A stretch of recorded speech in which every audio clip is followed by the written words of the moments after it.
Yang kemarin itu ngisi kajian subuh di Masjid Almanan. Almanan itu belum Surah Mulang nanti, Surah Muruan. Nanti SMK itu nganu mulon terus ngidul. Gawe ini DMI Dewan Masjid Indonesia Kota Mojokerto. Nah, sebelum saya ceramah itu wakil wali kota itu bicara masalah persatuan umat karena menganggap bahwa di Indonesia ini sekarang ini persaudaraannya itu rapuh. Senengane geger yang ada geger doa. Lah kepingin menjadikan persatuan. Nah, tapi kaya dia yo gak hafal ayat-ayat, aku hafal. Masih gak hafal roh lah ya. Nah, saya akhirnya saya ceramah saya ambil ayat ini. Surat 3. Surat 3 ayat 1 seluruh. 1 telu. Wa tasimu bi hablillahi jami'a. Lan gondelono sira kabeh kelawan taline Allah jami'an sekabeh. Hablillah. Hablillah nggih kabel lho. Kabel itu bahasa Arab. Wong Indonesia ngarani kabel padha ae. Maka diartikan tali agama Allah. Lho ya apa sih? Kok tali? Ternyata dalam sebuah tafsir disebutkan bahwa disebut hablillah tadi itu tali Allah itu adalah Quran. Jadi Quran itu semacam dikerek nang gone Nabi. Di langit dunia dikerek nang gone Nabi satu persatu sesuai dengan kebutuhan. Maka dimulai dari Iqra sampai surat 3, surat 5 ayat 3. Maka disebut hablullah. Taline agama Allah. Jami'an semuanya. Wala tafarraqu lan aja sira kabeh bercerai-berai. Ojo pecah belah. Nah, ini larangan ya, wala tafarraqu. Sebenarnya tafarraquna. Ya jangan tak kayak ilmu didik. Nek Allah itu artinya apa sih? Non? Tidak. Belum tentu. Nah, kita artikan jangan tidak itu apa tandanya. Ada tandanya. Ini tandanya dengan lihat fiilnya, fiil mudhari'nya itu. Fiil mudhari'nya itu kata kerja nek wong Indonesia ngarani kata kerja, nek wong Arab fiil mudhari'. Itu sebenarnya tafarraquna. Wala tafarraquna tapi nanya kan enggak ada. Nah, itu namanya jazm. Nek wong cara ngene mati gitu loh. Buang nun jenenge khatfun nun. Maka nek ono la di depannya ada kata kerja yang berbentuk mati seperti itu. Kalau bahasa Arabnya jazm gitu. Maka la ini artinya jangan. Padahal la ini tapi artinya siji. Makanya artinya ojo siro pecah belah. Wat kurulan ilingo sira kabeh nikmatallahi marang nikmate Allah alaikum ing atas sira kabeh id kuntum a'daan tatkalane sira kabeh iku dalam keadaan musuh-musuhan fa'alafa baina qulubikum lalu banjur Allah menjinakkan antarane ati-atimu fa asbahtu mongko dadi sira kabeh bi nikmatihi kelawan nikmati Allah ikhwanan sedulur. Ini ceritanya ayat niki ada dua suku bernama suku Khazraj dan suku Aus.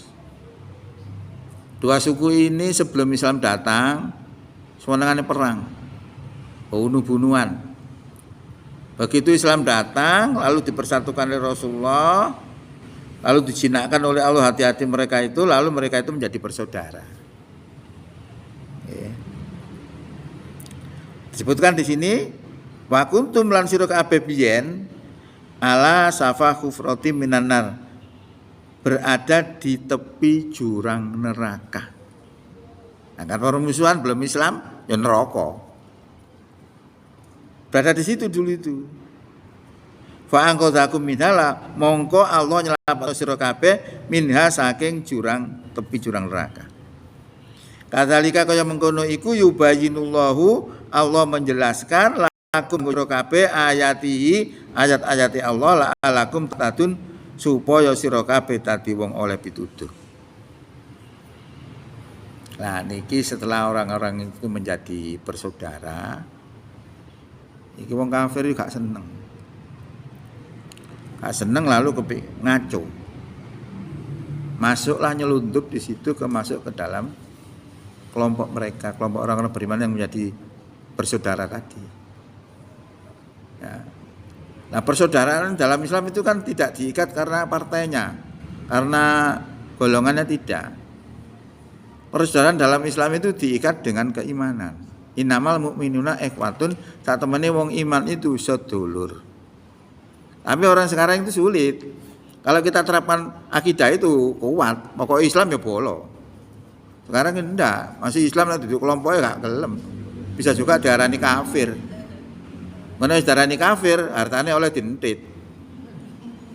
Amane sampean nengane warunge wong sing dianggap kafir mang.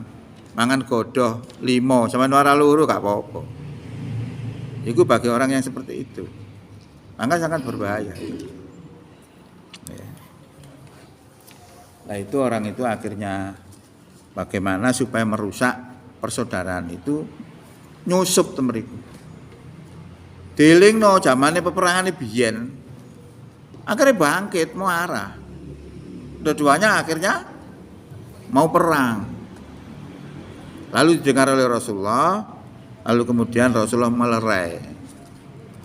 Ya, kemudian diingatkan nikmat Allah yang berupa persaudaraan itu luar biasa, akhirnya kendor.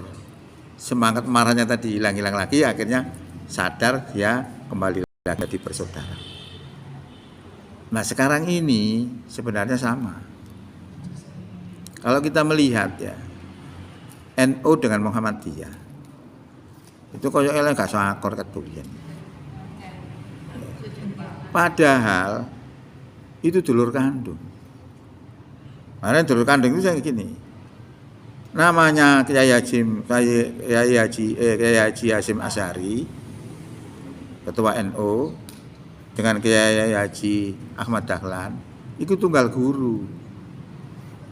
Nggih, gurune nang Arab kono. Padha.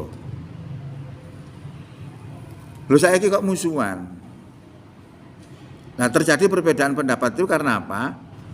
Karena di Muhammadiyah itu mengadakan namanya majelis atau lembaga.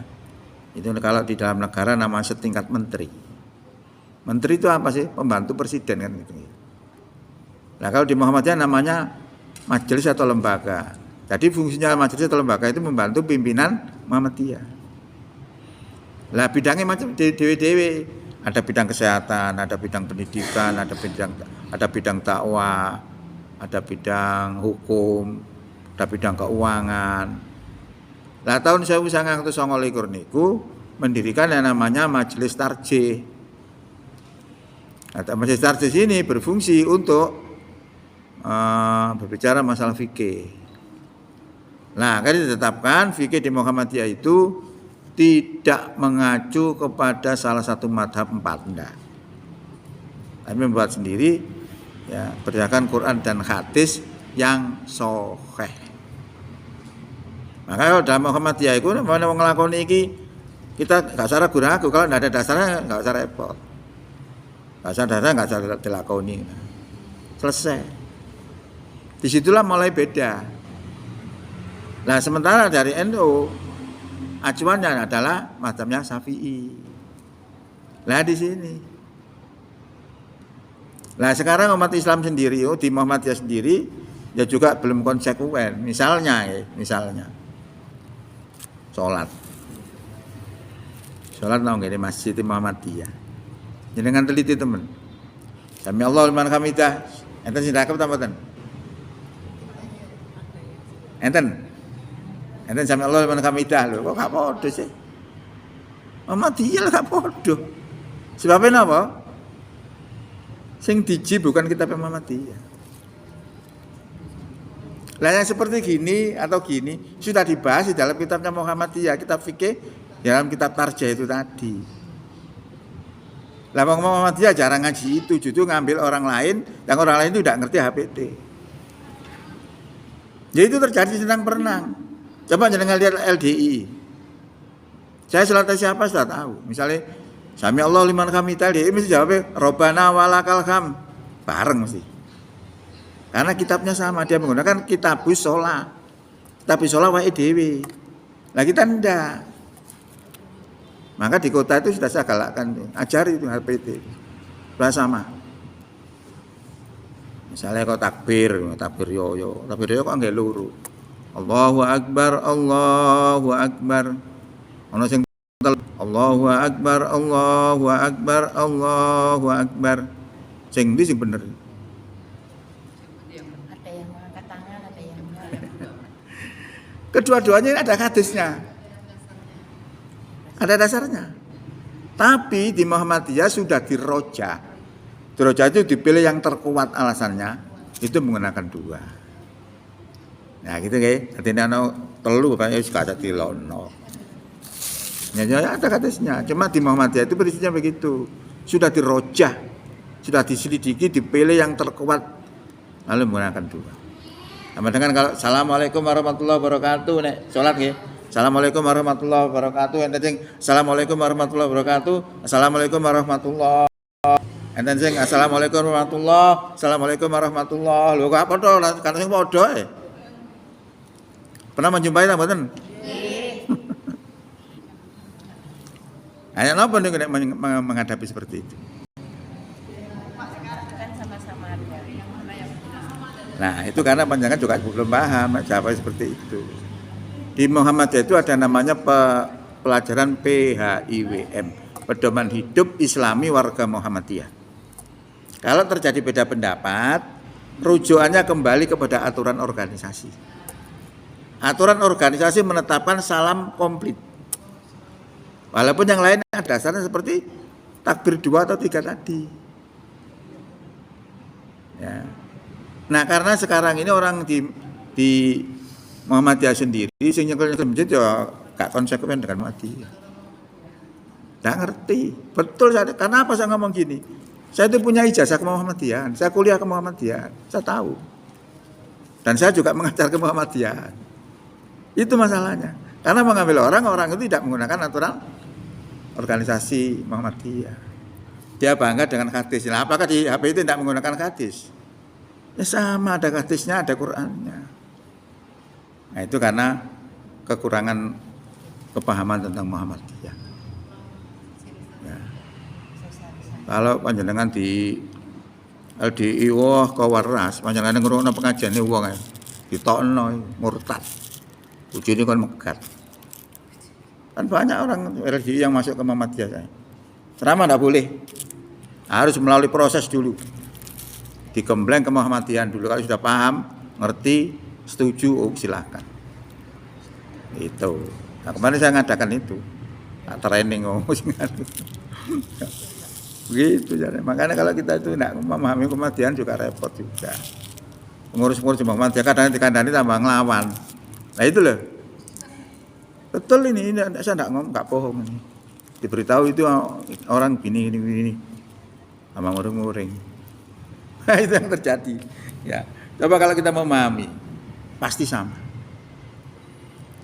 Saya itu kemarin itu ada di pas ngisi pengajian di Baitur Rahim.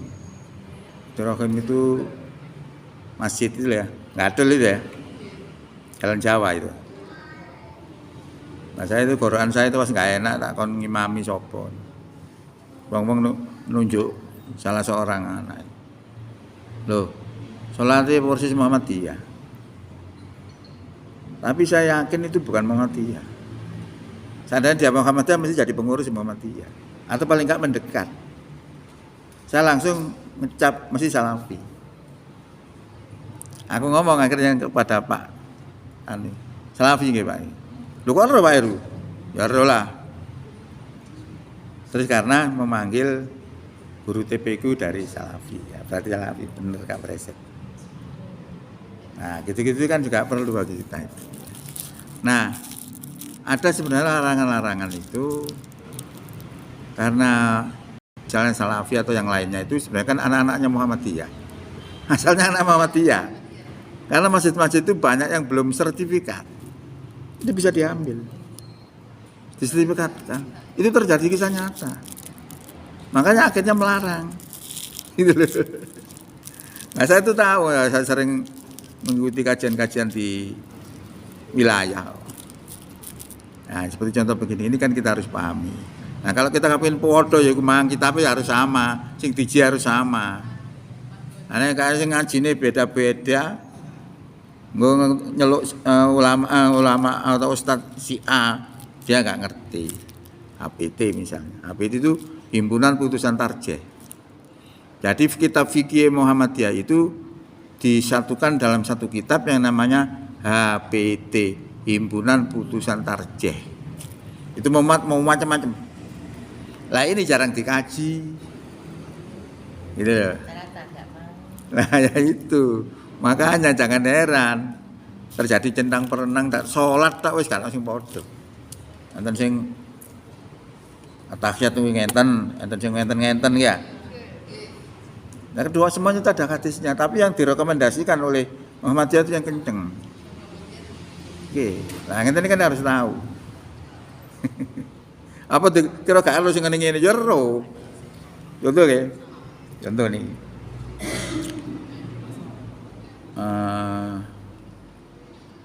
Sing sapa wong kang gawe pakaian nek nisore polok.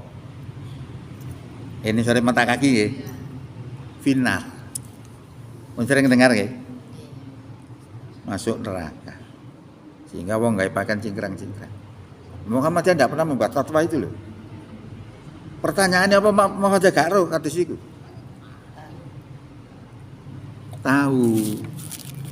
Tapi Muhammadiyah itu tidak cukup pegang satu hadis. Ada hadis lain yang mengatakan setelah Abu Bakar atau siapa namanya itu mendengar sabda Nabi seperti itu, lalu sahabat ini datang kepada Rasulullah menyatakan bahwa dia tidak bisa melakukan itu karena sarung yang melorotai mesti di bawah mata kaki.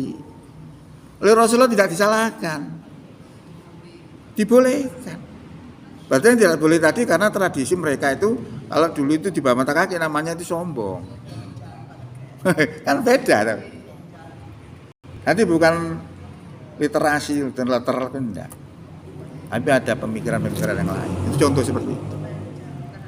Contoh misalnya kalau di pemimpin wanita, orang mengatakan wong wedok kalau di pemimpin, Muhammadiyah tidak boleh. Karena rata-rata orang yang melarang wanita jadi pemimpin itu mesti menggunakan Quran surat 3 ayat 34. Surat 3 ayat 34 itu tentang masalah ar-rijalu qawwamuna 'alan nisa. Wong lanang itu pemimpinnya wong wedok. Padahal ayat itu khusus untuk keluarga. Gegere keluarga ben akhirnya didudukan. Nah, panjenengan tahu sing mimpin perang Siffin itu siapa? Bojone Nabi Aisyah. Lah wong wedok Bilqis itu tapi aja kafir waktu itu akhirnya sudah beriman juga. Wedok.